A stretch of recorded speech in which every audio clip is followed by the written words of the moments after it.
to the Woodland Community Consolidated School Board meeting for April 28th, 2022.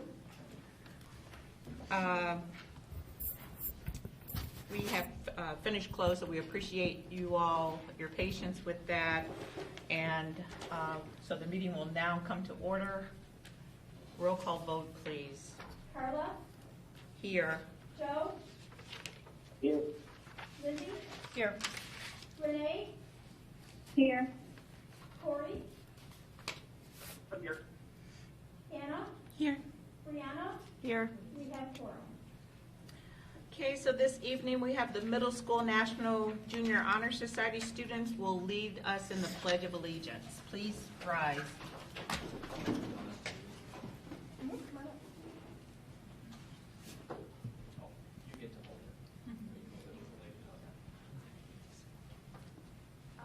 I pledge allegiance to the flag of the United States of America and to the republic for which it stands, one nation, under God, indivisible, with liberty and justice for all. Thank you. Did you all want to introduce yourselves? Yes. Is that what people can hear you? My name is Jim DeSanto. I'm the National Junior Honor Society sponsor for the middle school. I have with me Jacob? Sorry, Jacob, can you speak up? There's people at home that would like to hear your name. All right, so my name is Jacob Alcano. My name is Gwen Young. My name is April Reyes. Well, thank you all for coming and leading us in the pledge. Did you want to say anything further? Not regarding this. Just thank you. Thank you. Thank your parents, who I think you said might be waiting. Okay, next up, can I get a motion to approve the agenda as modified? I'm sorry, how did we modify it? There were just some changes with some things enclosed. Okay, So it was with the documents, not actually the agenda itself. thank you. Okay. So moved. Second. Any discussion? Roll call vote. Joe? Yes. Lizzie? Yes. Renee? Yes. Corey? Corey? Anna? Yes. Brianna? Yes. Carla? Aye. Motion carries 7-0. Next up, we have citizen statements. Did anyone sign up? No. Okay, well, sorry to hear that. We'll move forward then with the consent. Oh, I'm sorry. Next up, we actually have our superintendent showcase. Sure. Do I need to move? No. Okay. Oh, maybe, yes. Yes. So we're taking that up with Mrs. Drake, but couple things I want to highlight this evening. Number one, as you noticed when you came in the building, our art teachers across the district have updated our art case out there. We also have all new artwork around the boardroom. So that's all student artwork. We like to update it at least every 6 months. It's another sign that we're doing things differently now that we're here all the time. We couldn't do it during COVID, so I love the artwork that they do, and it's here. The second piece that we want to talk about tonight in our superintendent showcase is about our 6th grade academic assistant pilot program at the middle school. So I will have Mrs. Drake take that away. All right. Thank you for allowing us to present. Yes, I do. I want to thank you guys for letting us present to you one of our pilot programs. So I also have Jim DeSanto, who is an 8th grade language arts teacher, but also our National Junior Honor Society sponsor. So I was kind of thinking at one moment and said, you know, we have some really, really smart students in this building. Our National Junior Honor Society students are very smart. How do we utilize them more within the building? So I had this crazy idea and talked to Jim about it. Our focus was to get our students out.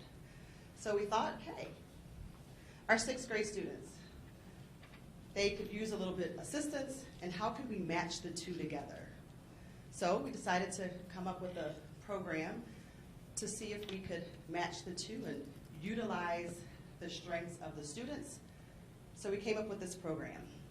So what we're doing is we're assisting our students who are academically struggling with homework and completion, and also their organizational skills. What we have going on is we have 24 members of our National Junior Honor Society students and 24 sixth grade students. They're meeting during our advisory program twice weekly on Wednesdays and Thursdays. And we just started it, and it's just been since the beginning of February, and they meet in the LRC.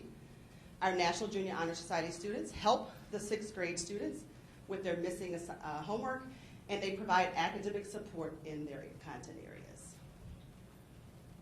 Why sixth grade, right?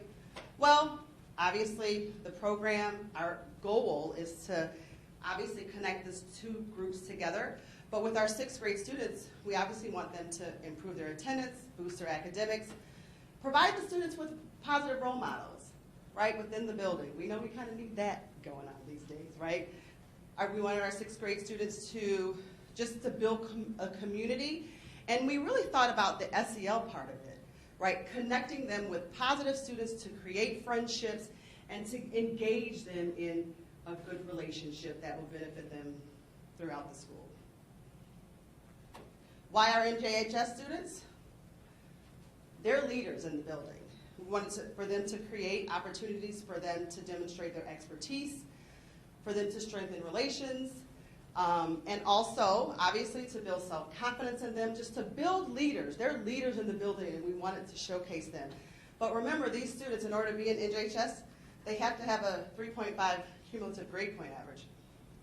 67 of our 87 students are in advanced math, advanced language arts, or in challenge math.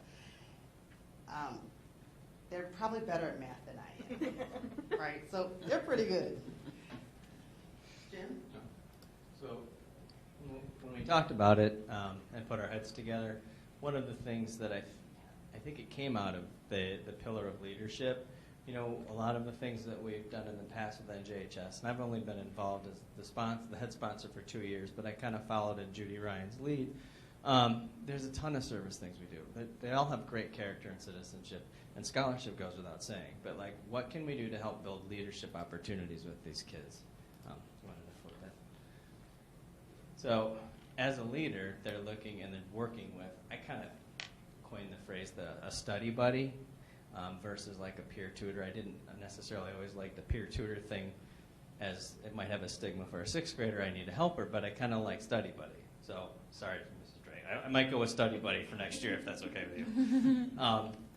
So we tried to train the eighth graders as much as possible on, hey, if they're going to say I don't have homework, don't take no for an answer. Say you might have homework, or maybe we review something different. And we tried to kind of. I didn't want to ask the sixth grade teachers for, the most challenging students, because it wasn't going to be me. Those of you who maybe were here in the past, we had our CATS program, and that was teachers teaching. This is sixth graders being taught by eighth graders. So it's a little different animal there. We told the kids don't try and teach a concept, just kind of help them, guide them. In some cases, some of the kids just needed to know how to turn something in at Schoology. Mm-hmm. And that hurdle is a big one. So as it says, the sessions were 2 days a week.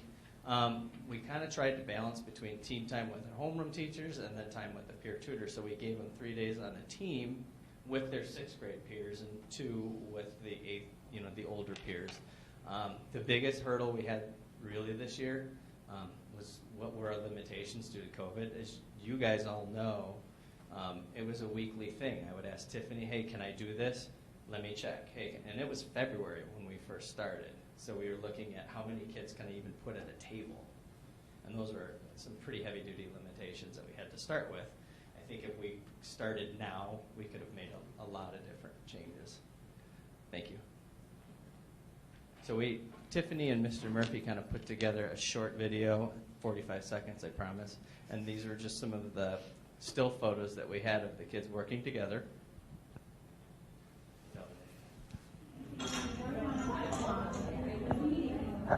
So 5 by 2. So how do you find the area of the rectangle? Do you know?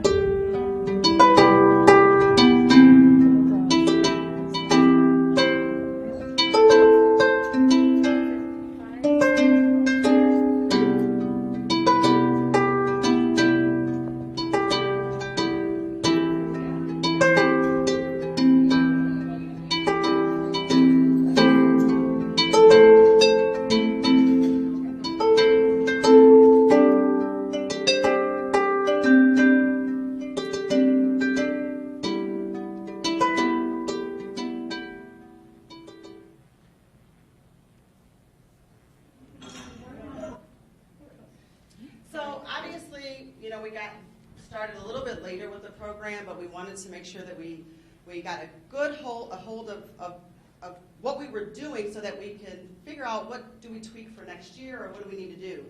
So just some testimonials. I will make sure that we send all of this to you. I won't read everything to you, but we'll make sure we get it to you so that you can read it. But here's some of what our sixth grade students said. What's the one phrase that you thought about the experience with this program? It's helpful. You know, how's it benefited you? It brought my grade up more and helped me understand things better. What do you think about the eighth graders? They helped me do my homework and any of my missing work. I like being in that program. The eighth graders were fun. That's what we need to hear, right? So that really, I thought, was the thing about the program from the kids, that they benefited from the program. The teachers, you can skip that one because our kids are going to talk a little bit. The teachers, my student's science grade is significantly up from last quarter. He really enjoys working with the other students and seems to understand the connection between work completion and increased grades. Thank you and the other sponsors for organizing this. I truly hope other students are able to benefit. Now, that's from a teacher who's saying that I saw it. I saw it and it really did work. So we're hoping that for next year we can increase and do more, because we did find that things were better. So how do we improve it for next year?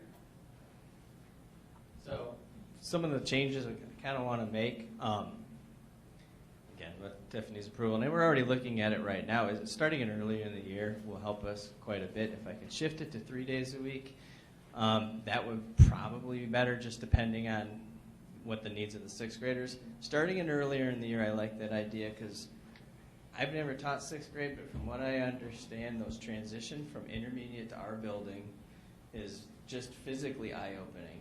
You know, when you see children that are bigger than me by, you know, a head, and then that whole, basically you're more independent with each building you come to in our district. Sometimes it's just they don't know how to turn in homework. So if I could get them in September, prior to, you know, October, you know, this year we started after winter break, and by then you're 2 quarters in. I would like to see maybe right away, can we help these kids out right away to get it? I think I would have to switch locations. As you guys saw, we were in the library. I'm looking at cafeteria B as an option, just because there's more tables, and then I could just keep the kids there and then have them jump on the school buses from there, which would buy in a little bit extra time. And I would like to be able to pair the 8th graders with their 6th grade counterparts for like the duration of the year. There were times where like the kids that I saw were working with each other weren't necessarily doing schoolwork, but then we're just sitting and talking. You know, a 12-year-old and a 14-year-old just socializing. You know, we talked a lot at our team leader meeting about the social emotional growth component, and these are kids in 6th grade who might not do so well in school, who are talking to an NJHS kid who is like talking like they're probably more articulate than I am most of the time. And some of, you know, those ones are the ones that, you know, just want to help these little guys out, and they're looking at me like, did we just get busted? And I'm like, no, this is part of what you should be doing.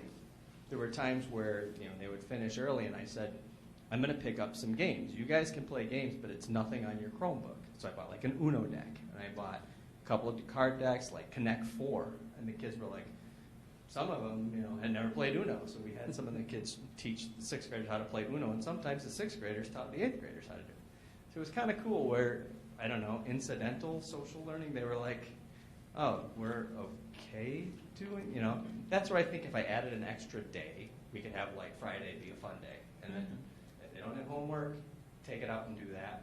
And you're getting the social emotional component that we've talked about so much this year. Okay. So there's our program. We're looking forward to starting it a little bit earlier, and we're looking forward to the connections that the kids have made, and also to increase their really homework. We kind of started with like not really looking at the data for right now, but we will increase and look at the data, and hopefully it will be better. And just real quick, 2 seconds. What do you guys think about the program that you participated in? I honestly really liked the program. It was a really nice experience to like talk to the 6th graders and meet them, and I honestly think I got much better communication skills out of it. Good. I agree with April. I also think that the sixth graders' communication skills might have been boosted because last year they hadn't been in school and they might not have been in school at all. They might not have had just gone in for hybrid, but I think it also helped like for. You made a good point, but you're good. Well, those two said what I wanted to say, but like helping each other out is like a great skill to have, and helping each other is like a win-win for everyone. So yeah. Very good. So I'm gonna end on that. It is a win-win for everyone. Nice. Thank you. Wow, great job.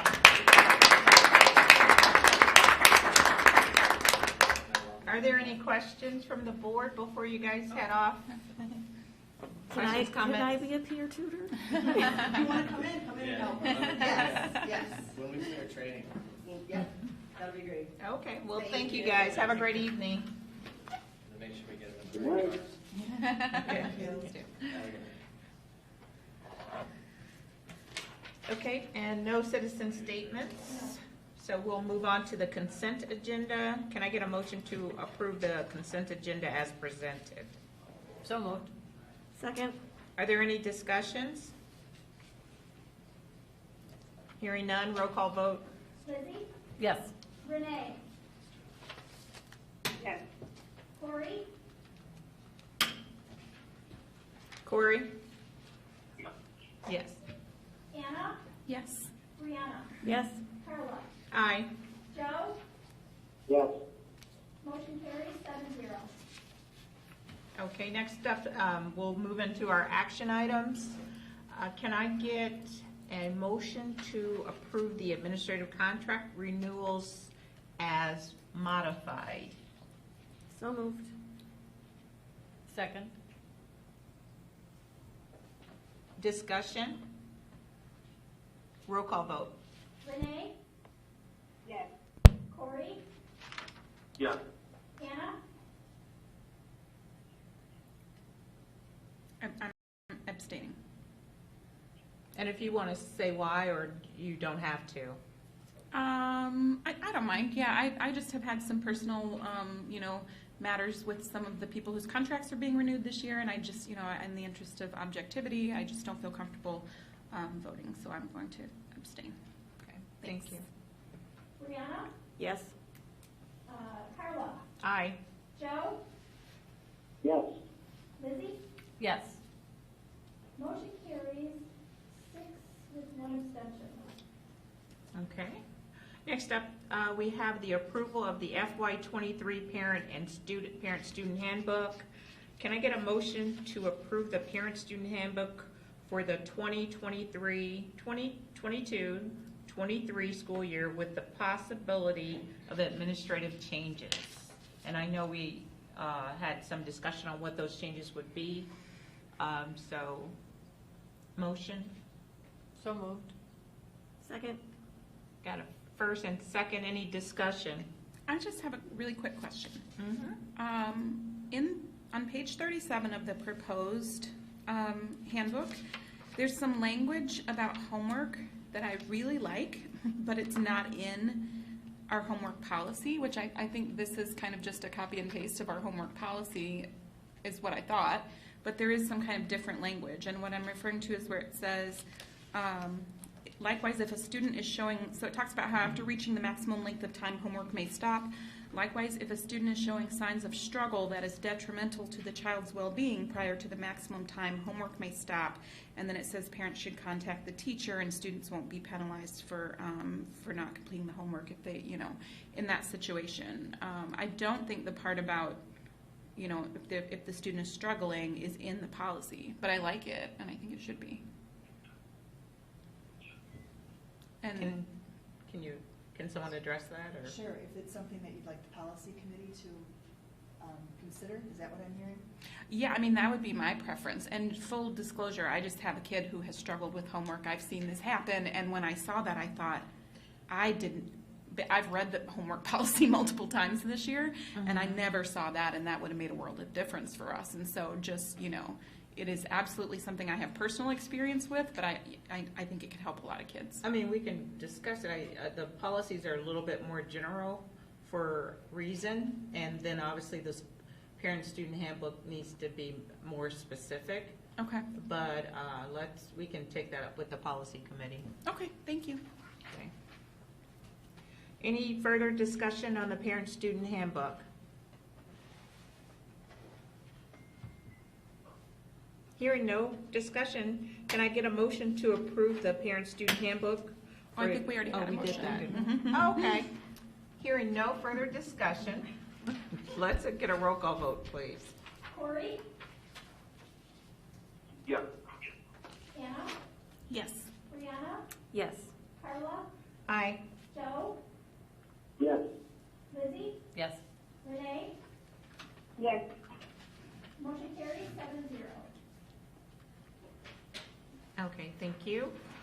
Next item is declaration of hazardous crossing areas. I know we've spent a lot of time over these last few days discussing our hazardous crossing areas. They're noted in the item, the action item. Can I get a motion to approve the resolution entitled Resolution of the Board of Education of Woodland Community Consolidated School District Number 50, Lake County, Illinois, hazardous crossing areas? So moved. Second. We have first and second. Is there any discussion? Hearing none. Roll call vote. Anna? Yes. Brianna? Yes. Carla? Aye. Joe? Yes. Lizzie? Yes. Renee? Yes. Corey? Yes. Motion carries 7-0. Okay, next up, we have approval of the middle school science table replacement.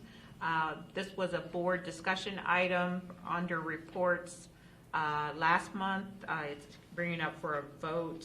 Can I get a motion to approve the purchase of 240 middle school science tables at a total price of $78,748.95? So moved. Second. Okay, any discussion? Any follow-up here that needs to be discussed? I don't think so. I think the middle school will be very happy to hear this. Wave your hand. Okay. It's been a long time coming. It sounded like a slam dunk. Yeah. Okay, well, roll call vote, please. Brianna? Yes. Carla? Aye. Joe? Yes. Lizzie? Yes. Renee? Said yes. She said yes. Corey? Yes. Anna? Yes. Motion carries 7-0. Next up, we have approval of resolution for a National Staff Appreciation Week for May 2nd through the 6th, 2022. That's next week. Officially, it's National Teacher Appreciation Week, and we've always included all of our staff in this Appreciation Week. So, can I get a motion to approve the resolution for Staff Appreciation Week as May 2nd through May 6th, 2022? So moved. Whoops. Second. First and second, any discussion? Anything you want to add here, Dr. Casey? No, I believe. Do you want me to read it? Mrs. Palmer's going to read the proclamation, the resolution. After we vote, she reads it. No, we are so appreciative of all of our staff. I love the fact that we include everyone from our custodians and our bus drivers and our nurses and our teachers and our paraprofessionals. And I know I'm going to forget somebody because everybody makes this district as great as it is. So we always look forward to this week. It's a great week to thank people and celebrate people. And I know how much the board supports us in that. So thank you. Yes, they all have a very important role in the education of our children. So thanks to everybody. Any further discussion? I just wanted to add that Brianna and I, through the PTA, have been involved in planning a teacher appreciation event that they're doing, a lunch for all the staff, which has been really fun and interesting to see, everything that goes into doing this, and just looking at different ways that teachers are, all the staff are being shown that they're appreciated. Okay. And when is that event? May 6th. Okay. So would that be Friday? Yes, it's Okay.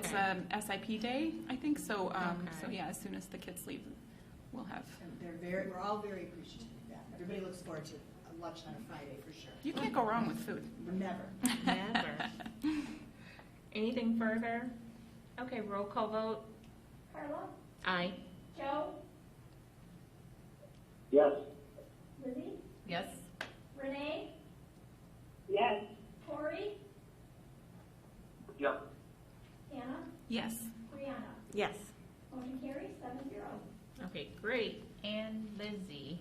Whereas a strong, effective system of free public education for all children and youth is essential to our democratic system of government, and whereas all staff, including certified, support, and administrators, are the core of the team and create a safe and nurturing environment and dynamic learning opportunities for our children. And whereas the United States has made considerable progress in the social, technological, and scientific fields due to our system of free and universal public education. And whereas staff should be accorded high public esteem, reflecting the value the community places on public education. And whereas we must continually seek ways to promote greater understanding of the invaluable role that our Woodland staff members play in the continuing excellence of our schools. And now therefore, the Woodland District 50 Board of Education does hereby proclaim May 2nd through 6th, 2022 as Staff Appreciation Week and urge all citizens to pay tribute to our public school staff. Okay. That's great. We'll all need to sign that, correct? Okay. So you'll pass that around? Okay. We'll move next to our next action item, approval of approval of Scholastic Lit camps for summer programming. You have a description in our board packet, and I think there was a description in the... Correct. There's a description in Weekly Communications, I believe, 2 weeks Yeah. ago. We also have the material here. Oh, yeah. Ms. Can I Collins chance had to look asked at to look at it ahead of time, had some very good questions about it. So we have Mrs. Cohen who's here, who can answer any questions about this, but we have it here for you. It's something that will be used this summer and the summers to come. It's not just a one-time thing, so it's something that we're going to use for that issue. There was a lot of research as to why, which I explained in the report, so and what we explained together. So if there's any questions, once you have discussion, we're certainly happy to answer. Does Ms. Cohen want to come forward and introduce herself to the board? Hi, I'm Risa Cohn. I'm the Assistant Director of Educational Support and Innovation. Thank you for having me here. How can questions that you have? Do you have questions? Can you speak to because when we talked before the meeting, one thing that kind of really excited me, two things really, the after surveys of the students who were then excited to read and explore different books that they hadn't before, and also the customizability that our teachers and staff are going to be able to have with this summer lit camp. With any boxed program, one of the things that we always make sure we go through the training from the vendor, but the other part of the work that we do as teachers and surveying from staff is we have our own instructional practices that are oh so important. And with the dual language program, this curriculum is one-to-one English and Spanish, which is so important. And the components through the research that we really liked, as you mentioned, were it's very structured, it aligns to all the standards, and it also the way it's set up as a camp, and they have a campfire, and you're sitting around a campfire, and kids do, if you're familiar, I don't know, with Daily 5, some of those same protocols of paired reading, shared reading, just getting your hands on books, but we are also learning the vocabulary and supporting all of that, although the program is, we mentioned, it's the core reading. However, our teachers have the ability, we're going to be spending an afternoon on training to align it to the way we provide instruction for our students. So we take that core just like we do with anything else, and then we align it to our what we know to be best practices for our school district. Other questions? Do we have any questions on the phone? I know you guys didn't have an opportunity to see the materials that are here in the room. Okay, well, thank you. Thank you. Roll call vote, please. Joe, Yes. Lizzie, Yes. Renee, Yes. Corey, Yes. Anna, Yes. Brianna, I don't remember motions being made. I thought we made a motion. oh, no, we I don't didn't. have motions. Oh, really? Because I thought we did that before discussion. I said that first. I don't have anybody written down for the Okay. It sounds like Corey, do you make the motion? Is that what you said? Yes.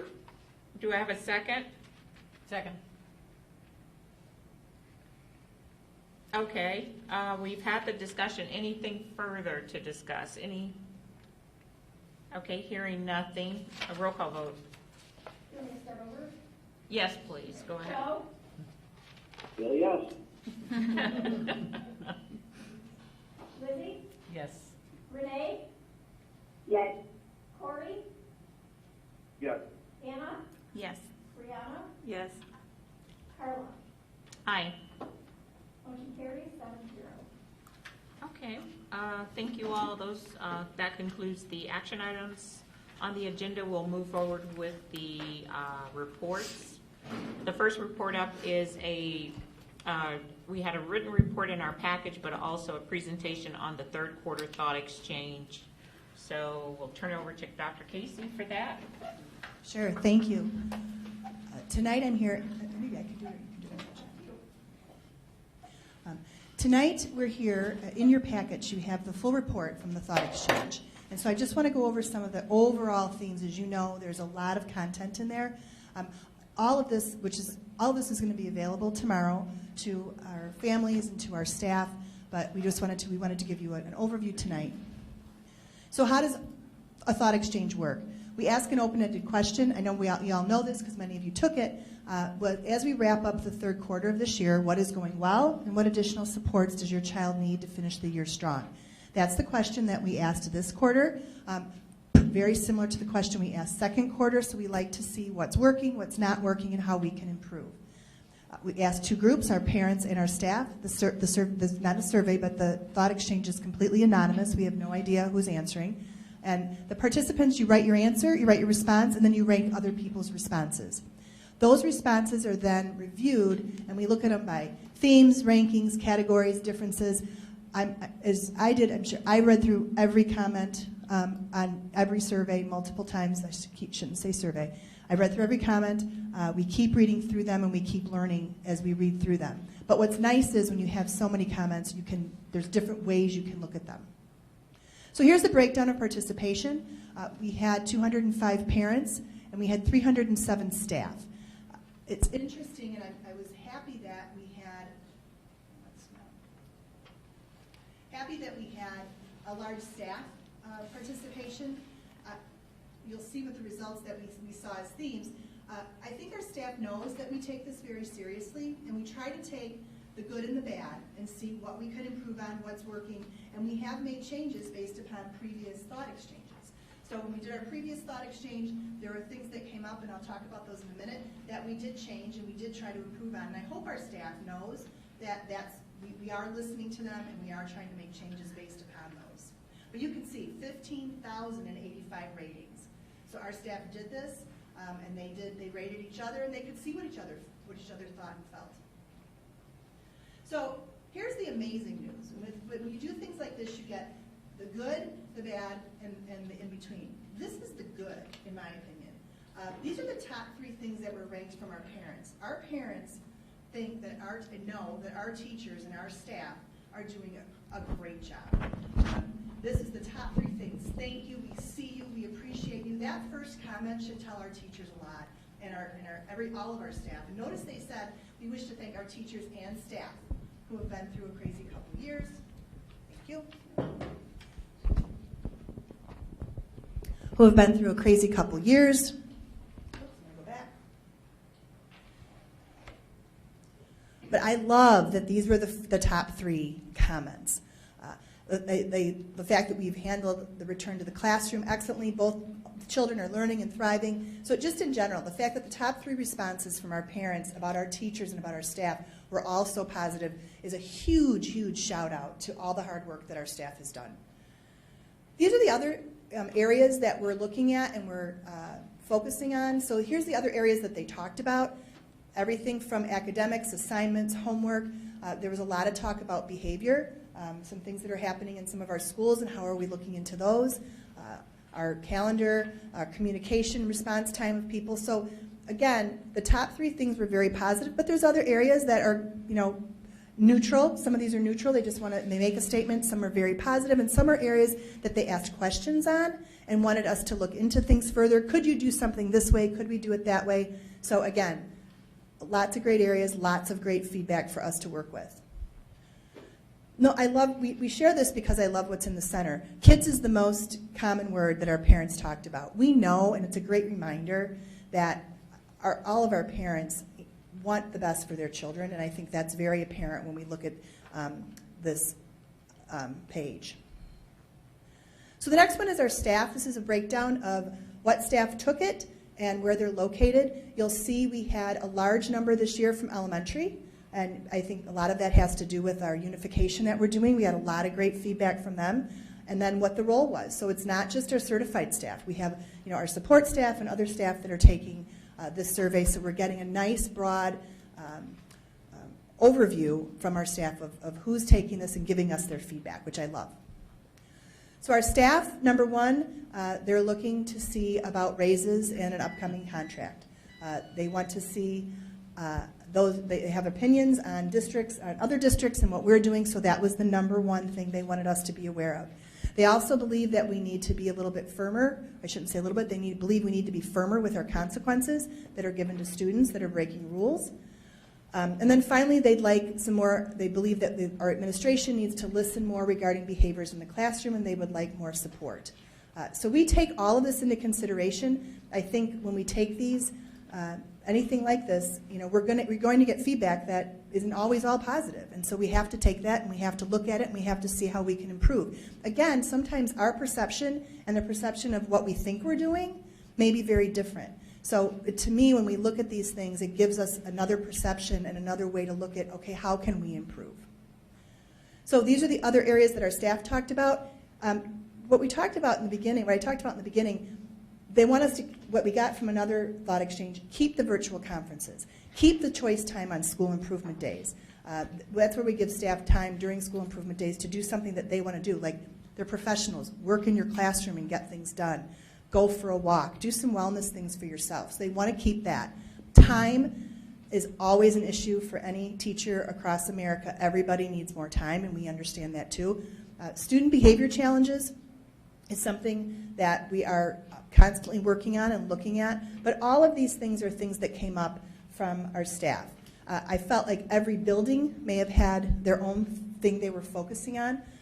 We had some behavioral issues that were mentioned from a couple of our schools. Our intermediate mentioned start times. Elementary brought up a lot of great information to us about the physical building needs. So there's things like that that we're starting to look at. Again, look at what's in the middle of what's the most common response for staff: time, classrooms, buildings, support. So just another way to look at the data. So what's next?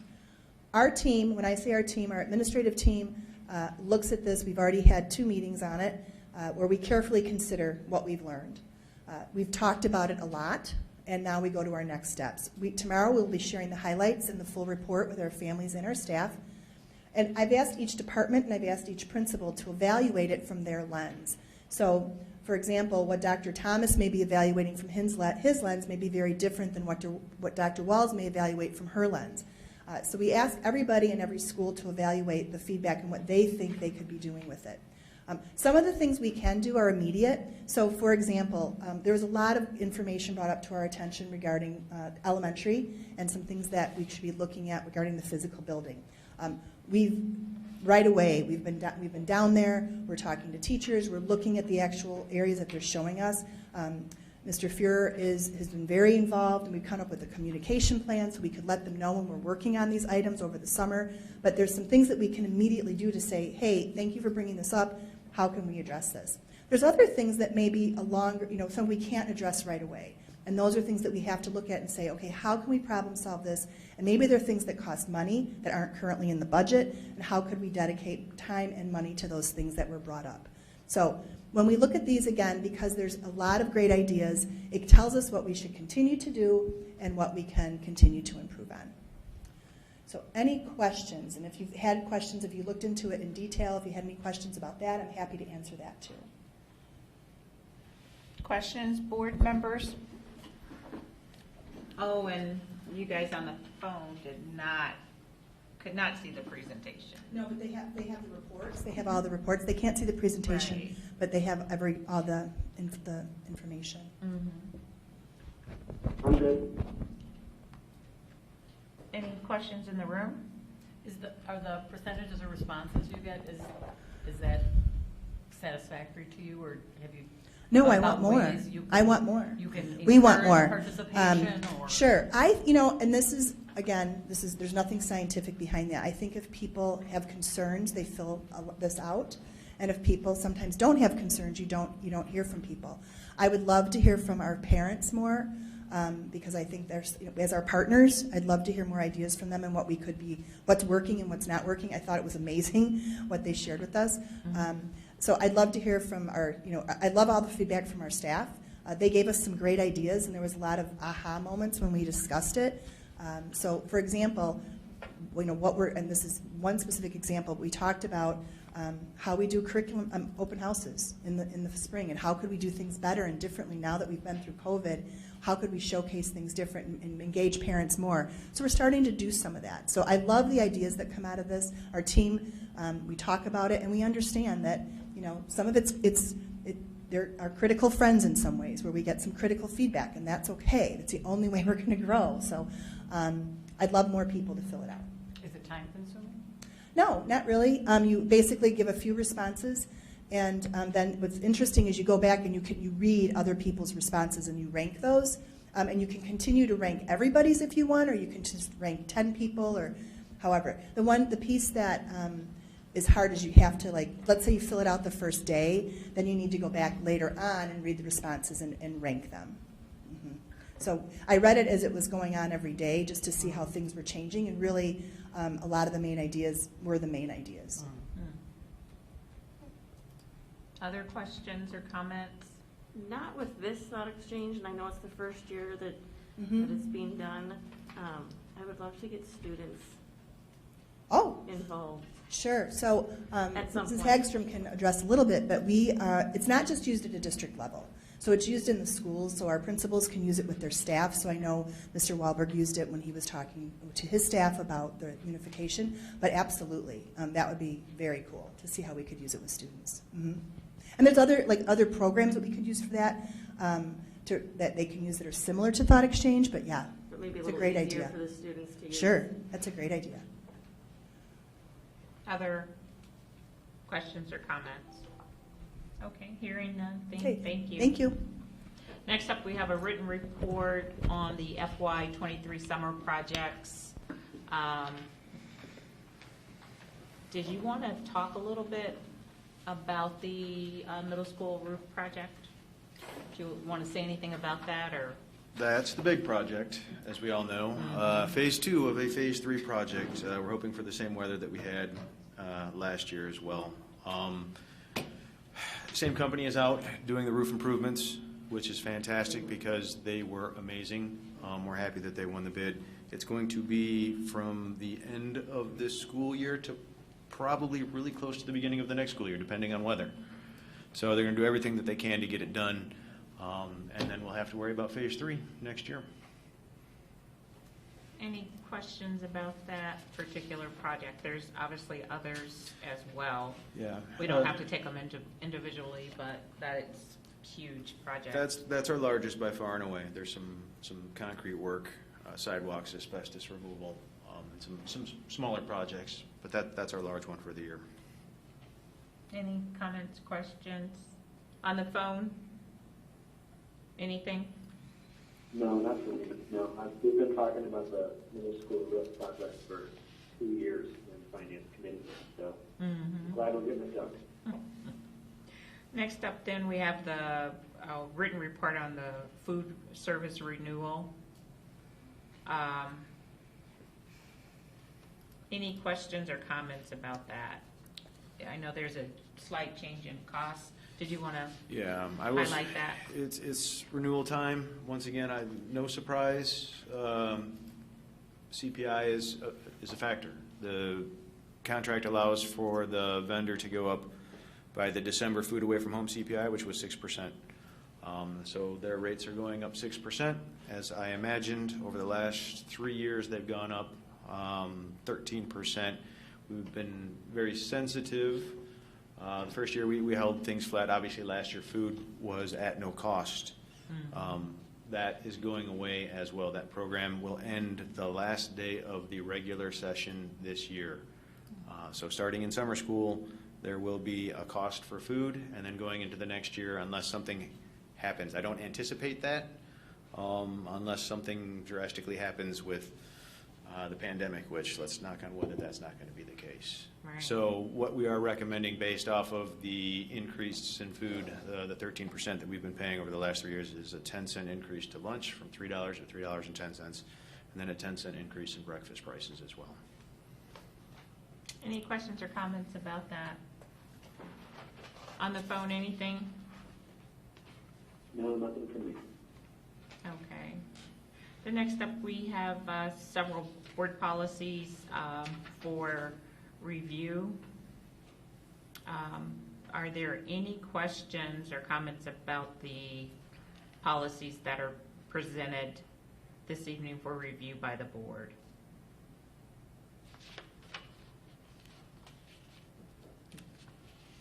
So, as you guys remember, these are reviewed first in the policy committee and then brought to the board for review.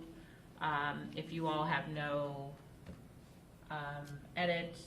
requests for edits, then we'll see them on the consent agenda next month. Everyone okay with that? Anything on the phone? No. Okay. Okay, hearing nothing, then we'll move on to the next. So you'll see these on the May agenda for approval. Next up, we have a written report on the 3rd through 6th grade Chromebooks. There is a quote from CDW for purchase for FY23. Are there any questions or anything you want to highlight on this purchase? Annually, we do the 3rd and 6th grade refresh.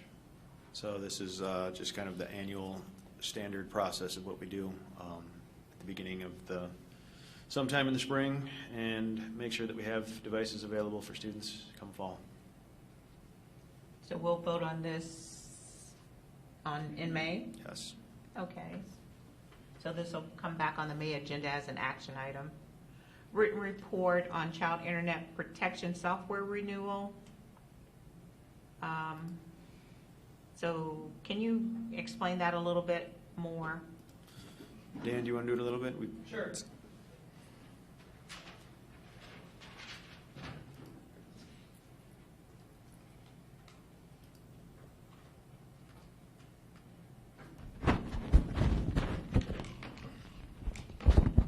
Okay. The product is called Securely. There are 2 products that are in the marketplace. GoGuardian is the other product that people may have heard of. Securely, this will be our contract for our 8th, 9th, and 10th years using the product. We've had it 7 years. It's been an excellent product. It is set up on all the Chromebooks and all the student devices here. When they turn on the device, it immediately goes through to Securely, and then any internet request they make goes through the Securely software. It's in the cloud. So no matter where they go, whether they're here, home, grandma's, Securely is always running, and it's always checking. And the child internet protection laws require that these companies continue to update their products on a daily, weekly, monthly basis. And so the latest and greatest updates are in there as internet sites changed their classifications, they continue to update. So it's been a really good product for us. It has an excellent reporting that we take advantage of all the time when we're asked questions at the building level. So, but it's been an excellent product. This is a 3-year renewal. I did check the pricing with GoGuardian, and the pricing is the same. And they had a slight increase from 3 years ago, but all the products are on the same price in the marketplace. So. Okay, any questions for Dan? We'll see this also in May as an action item? Yes. Okay. Thank you. Dan, the next one. Oh, Dan, okay, you're also up for the wireless controller replacement. Do you want to give us a quick overview of Sure. So the wireless controllers for the district, we have had a couple of different projects over the past 6 years. We put in new controllers 3 years ago at the middle school, and what we did was we moved the 2 controllers at the middle school to intermediate. So it used to be we had all of the wireless connectivity for the district all flowed through the middle school. 3 years ago, the board approved as a part of capital project improvement the project to replace the controllers at middle. We moved them to intermediate. They have now reached end of life. The reason this is important is that each campus is set up to be self-sufficient, so that if anything happens, one of the things we had with middle school was a single point of failure. So if anything happened in middle school, all the wireless in the entire district was down. So we really liked the strategy of having the controllers at intermediate. When we started to go through the architecture for this and the design, we found that we could do the same thing at South Campus and get it for the same price as upgrading the controllers, bigger controllers, if you will, at intermediate. So today, all of South Campus connects to middle school's wireless controllers. In the future, when we do this project, and we're using the ESSER funds to do this, the South Campus will be self-sufficient on their own. Very good. Questions or comments from the board? Not for Dan. I'm not finding it in board book. It's listed under reports, but I didn't see an attached report like it Right. said. No, I didn't see it, but I was Don't see the attachment. having to use the paper copy. Any questions, anything about, are you guys seeing it on the phone? Yeah, I'm all set. Okay. Yeah, I don't have any attachments. Yeah, it's listed as under G as a written report, but it's just a sentence and says attached as a written report, but I didn't see that either. Okay. Well, we can certainly send it. Is it on there, Laura? No. Yeah, we can certainly Okay. send it tomorrow weekly if you want. Yeah, because this will come back in May also as an action item? Okay. So we will have to do that. The auditor bond, this is a requirement, annual requirement by the state. So we'll have to vote on this also in May. Is that correct? Correct. Okay. Any questions about the treasurer and the bond? Okay. Well, hearing none, we'll move forward then. Next up, we have a written, we have information in our packet regarding the IASB delegate resolutions. We have presented 3 resolutions each year dealing with funding for state authorized charter schools, as well as special education concerns about the charter school. Do you all want to continue to submit those? They've become a part of the IASB's principles. So. I do, yes. Okay. Yes. Don't hear any dissent. Are there other resolutions that we should consider as well submitting for consideration? You can only submit 3. Oh, is 3 our limit? I didn't realize that. 3 is the limit this year. They started having 3 as a limit because there's been so many people wanting to present or submit resolutions at the delegate assembly that IASB, and that's part of the information that I think is in the packet. Okay. As far as the guidelines are concerned, there's been so many people that they've had to limit it to 3 resolutions per district. Okay. Well, I think that answers our question then. So we'll move forward with these 3. Yes, everyone's nodding. Okay. Next up.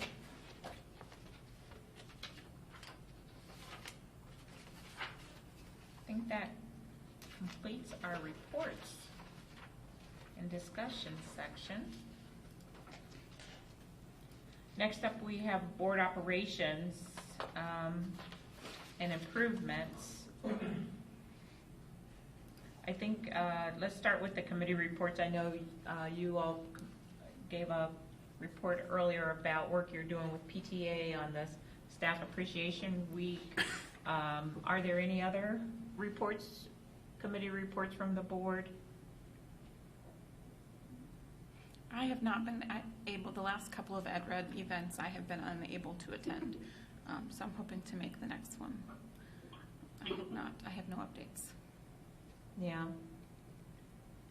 Anyone on the phone, any committee report updates, board committee participation? Finance committee hasn't met, but the finance committee hasn't met, but we'll be meeting coming up here and taking a walk through the elementary school. Okay. I have been participating in the IASB advocacy advocacy as the, I forget the word, it's an advocacy person. I'm sorry, I'm blanking on the word. We haven't met in a few months. There is an Advocacy Fridays meeting tomorrow. So I may have more information at the next board meeting on some of the work that that they're requesting that we do in terms of advocating for public school policies. I know there was an EdRed meeting. There was a dinner on Monday. I wasn't able to attend. Was any other board member able to attend the EdRed dinner? Okay. So what else? I think that's it in terms of the advocacy work. Okay. Well, I think that's it for board committee reports. I know things have been not a lot still happening. You know, we still are somewhat in that COVID response mode, but I'm sure things will start picking up if the numbers don't go too crazy again. They're going up, as we all know, but hopefully it won't get crazy. Next up, we have discussion of board items available to the public. I know in the packet, Lori and Brooke, I think, put together kind of a list of and description of things that are shared with the public. Is there any discussion on that information? I appreciated very much because that was something I think Brianna and I had both brought up last meeting. I really appreciated the recommendations. There were some ways in there things that I hadn't thought of. I still am very fond of the idea of having a community agenda. A parent in the district actually sent me a copy of a community. It was called Community/Media Packet that was sent out by Woodland in September of 2018. And what I like about it is that the action items each have a description. So it's not just a label. It's from a sentence to one of them has a whole paragraph, explaining what it is that we're considering. There's a synopsis, not a full copy, but a synopsis of the reports that we're hearing about. And then also there were even listed donations that the district had received. and just kind of contextualizes more what it is that we're discussing, and I really, really like this idea. Yeah, that was something I think we used to do in the past. What are your thoughts, Brooke?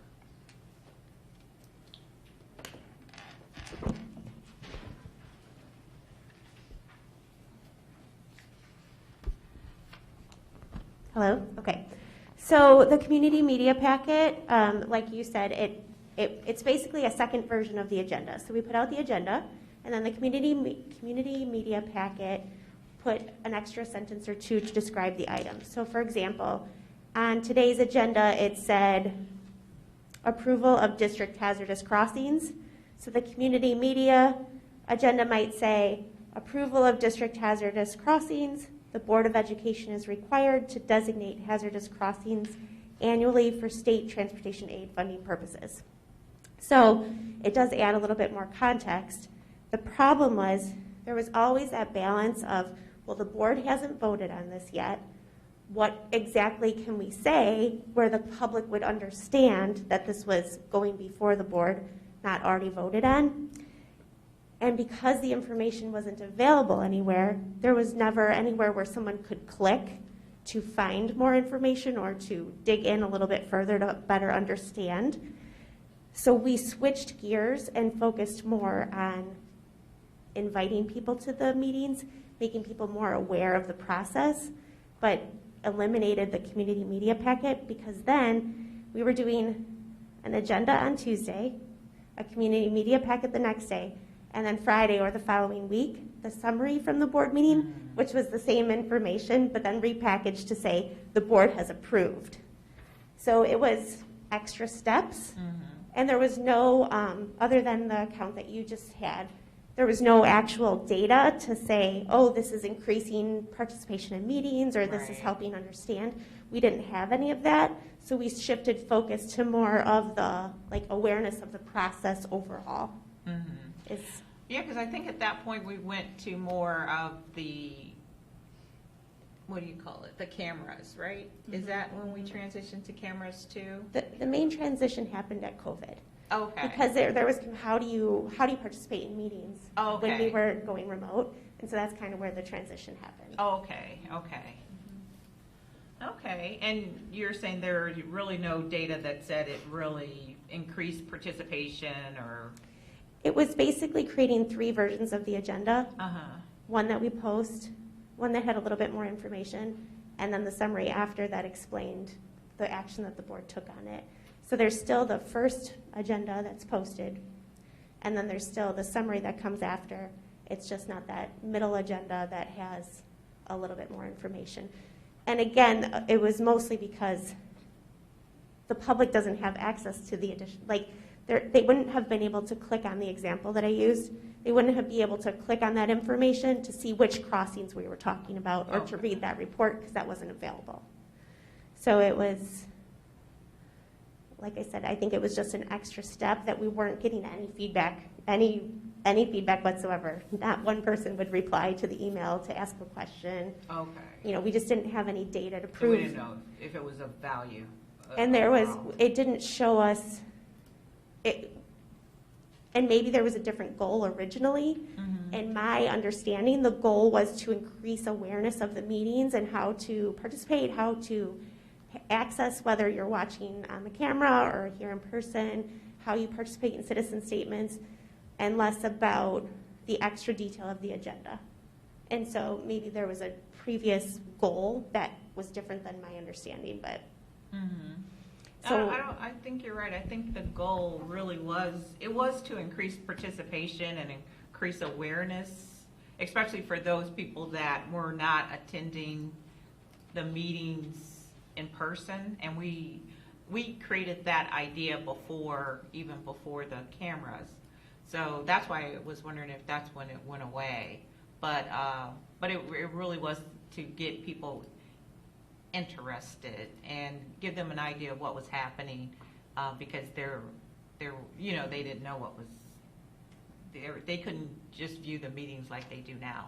So I understand what you're saying. It's an extra step, and with that extra step is extra work, And if we don't know that it's really benefiting, we're getting any benefit from the community in taking that extra step, then why, you didn't say this, but then if the question becomes me as a board member, why spend the time, which equals money, on something when the summary is going to go out on Friday?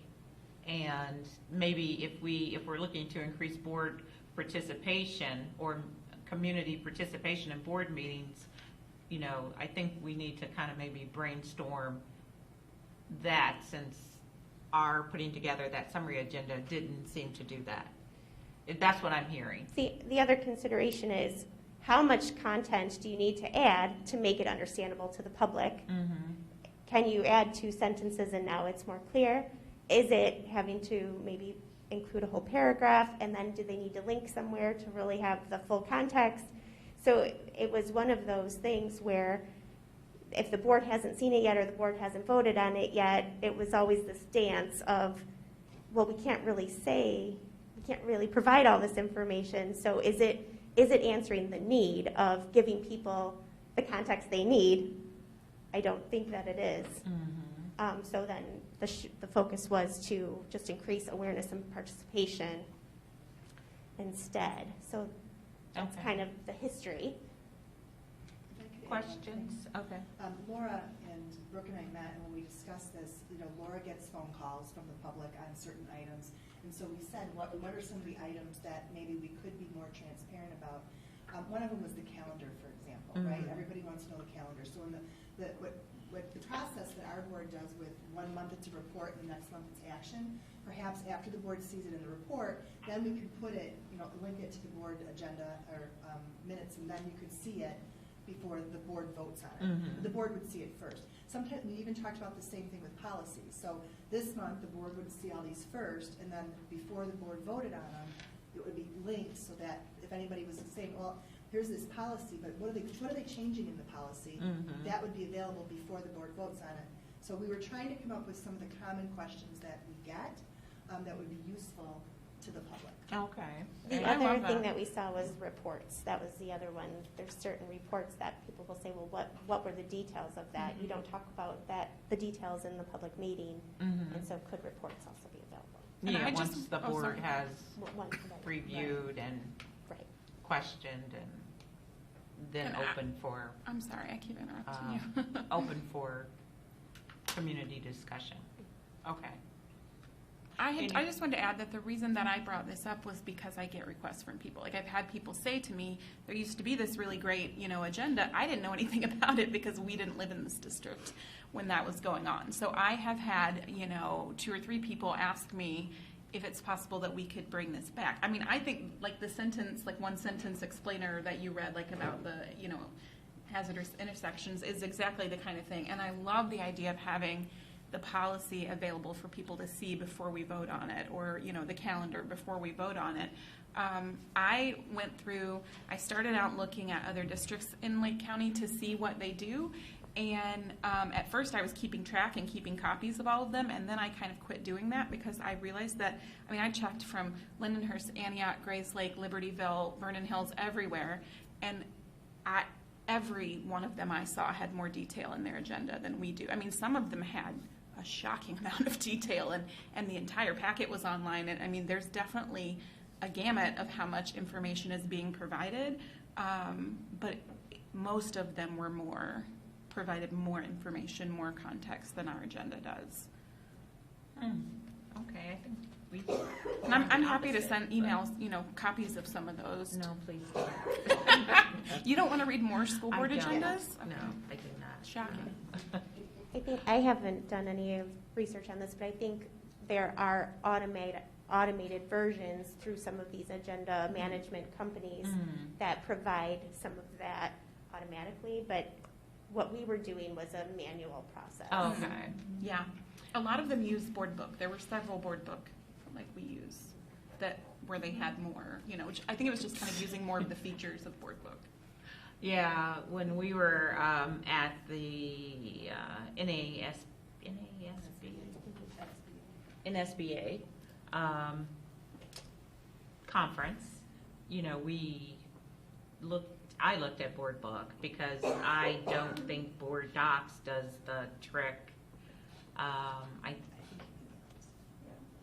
We use Board Book. We use Board Books. I don't like Board Books. I like Board Docs. It's more user-friendly. It, every time I log in to Board Books, I have to change my password. I mean, it's a problem. And I don't think they've kept up with, the technology.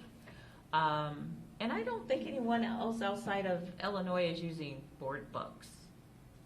There are quite a few in the area that do. In the area, but because I almost think, I've only seen it advertised at IASB. I've never seen it advertised at NSBA or any of the other conferences. So I almost think it's an Illinois product. But I think that's something we need to look at over the summer. So I picked up the information for Board Docs and then also another company that was at the conference. And I really do think we need to do some comparison. And if we can build something out of a community packet with some of the other systems, maybe we should think about moving forward with a different system next year. Can I make a suggestion? Would you like to see what we can do with Board Book? Like how they can automate it? Would you like to see a sample of that? We can't, because I can't do that. I can go through and as long as you give the guidance as far as what you would like the public to see, I can go ahead, there's boxes that I can click in a way that I can send out an agenda that would have to the community, that would have whatever it is that we decide or that you decide as a board included in that packet. Okay, and maybe I'll come by one day, and we can do that. Okay. You can show me that. But I still would like to, over the summer, look at other systems to see if we're getting the best for our money using these systems.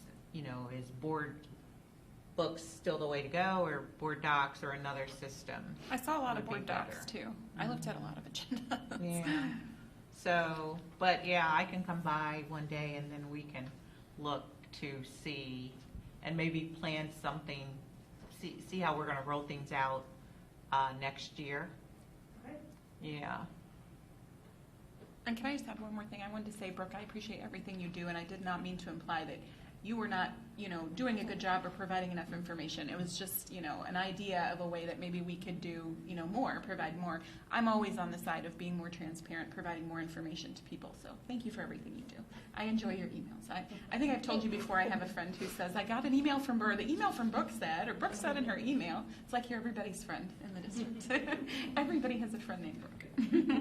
Thank you. I have 4 things. Would the community agenda or community packet need to be separate than the one that's sent out on Tuesday? Yeah, no, that's what we were doing was a separate process. Right. And there's a possibility that we could change it to, whether it's an automatic process or I don't really know. I know that, I'm looking at the agenda that was sent out, that's not currently on the website. And the thought was, well, why couldn't you just add a little bit for that? Then it wouldn't be extra work, it wouldn't be making an extra agenda. So I like investigating that idea. I love the education component in your consideration. Yes. Because you're telling the community, this is how we work, this is who you can ask questions of, this is how you do it, so that somebody like I was when we moved here, moving into the district, is watching the first board meeting like, I don't know what's going on, it's all over my head, then I can enter the first meeting a little bit more informed. So I love that part. And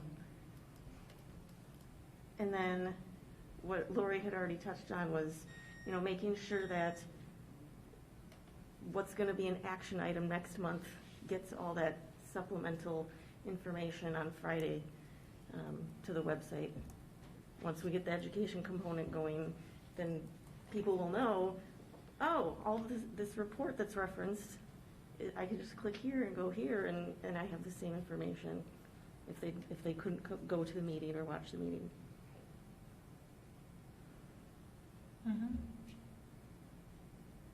Do we, the recommendation or the considerations that you had here, is this something, like, do we need to vote on, or it's like we're going to work on it more and see? We'll or? work on it more. Okay.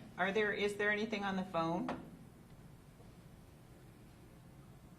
No, I appreciate Lori and Brooke taking a look at this, and I think that in the past couple of years we've learned that our community's going to ask questions, and they have questions, and that they're definitely going to connect around the big issues that they care about. So I just would really be in favor of kind of deferring to the questions that they're getting asked that they think might be able to be preempted with, maybe taking a look and maybe streamlining how we do things. And also, I made this point the last time we talked about this, a couple of months ago. It is a little bit confusing the way that school board meetings work. So sometimes I think that the information's available, folks just don't know where to look. And they don't know, maybe they don't know how to access our video, or they don't, they have questions that could be answered if they would come to the meeting to get the context. I'm a little bit nervous about trying to oversimplify an explanation and not just leading to more questions or being misunderstood. So I want us to be careful about it. Right. In terms of how we move forward. No, I definitely understand those concerns. Any other? Corey, Renee? No, I mirror Joe. Yeah, that's it. I'm not going to say anything else. Okay. Yeah. Okay. Thank you so much. And yeah, this was a good report. And we'll continue to discuss, how to move forward with this, especially for the next school year. We'll have summer to work on it. So. Thank you. Thank you.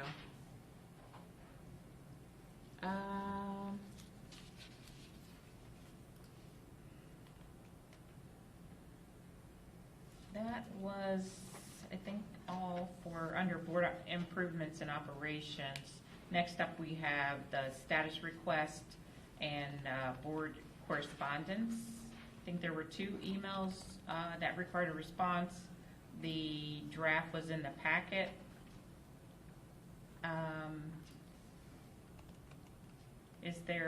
Are there any questions or edits for those? If not, we'll move forward with sending that out. And then FOIA requests, I think there were a couple there, 3. 3 FOIA requests. One from North American Procurement Council, requested on March 8th, due 4/6, responded by us on 3/25, asking for, on behalf of their customers, who are contractors and suppliers, they wanted the updated bid tabulation and contract award information for the elementary administration office remodel. The second request was from Mr. Tyler Dustin, from Data Bid, requested on 3/22. Response was filled on the 25th. He was also looking for the companies who submitted bids and their base bid amount, and that was pertaining to the elementary office remodel. And the final one was from Mr. Gomez from Chicagoland Laborers District Council. We received it on March 25th, responded on the 25th. Also a copy of the bid results for the 2022 Woodland Elementary Administration Office remodel bid opening. Those were the 3. Okay.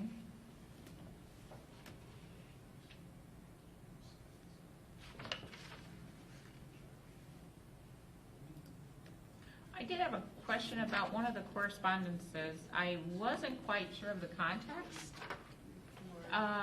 After Mr. Graham's response, the response proposed for Mr. Graham, then there's a statement that said, I will ask the same question I've asked before.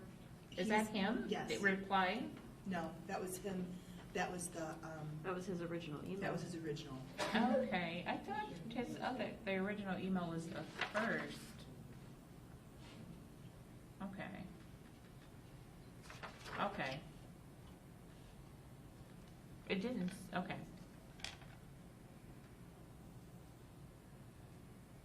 Let me read that again in that context then.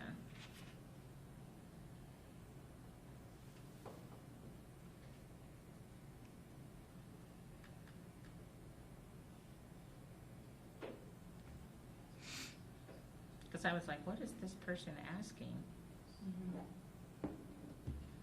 It was surrounding communication, COVID, and the letters we were sending. We had sent a letter from the middle school regarding COVID cases. Oh, and he's like, why are you sending this to me? But we were sending it to all the parents. Is that, Correct. okay, that's why I didn't understand, like, Correct. okay, that makes sense. And, okay, thank you. Okay, do we have any citizen statements? And we do have some reasons to go back into closed session. So we'll make a motion to enter into closed session to address the appointment, employment, compensation, discipline, performance, or dismissal of specific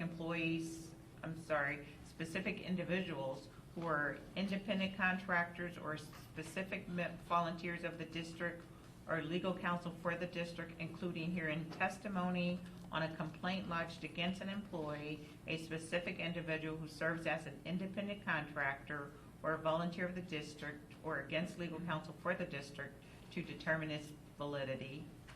Security procedures, school building safety and security, and the use of personnel and equipment to respond to an actual threatened or reasonably potential danger to the safety of employees, students, staff, the public, or public property. And I'll throw in collective negotiating matters between the public body and its employees or their representatives, or deliberations concerning salary schedules for one or more classes of employees, and then student disciplinary cases. So moved. Second. Got a first and a second, roll call vote. Carla, Aye. Joe, Yes. Lizzie, Yes. Renee, Yes. Corey, Yes. Anna, Yes. Brianna. Yes. Motion carries 7-0. Okay. Thank you all. Have a great evening. Let's take a 5-minute break. So we'll begin closed session at 9:30. So roughly 6 minutes.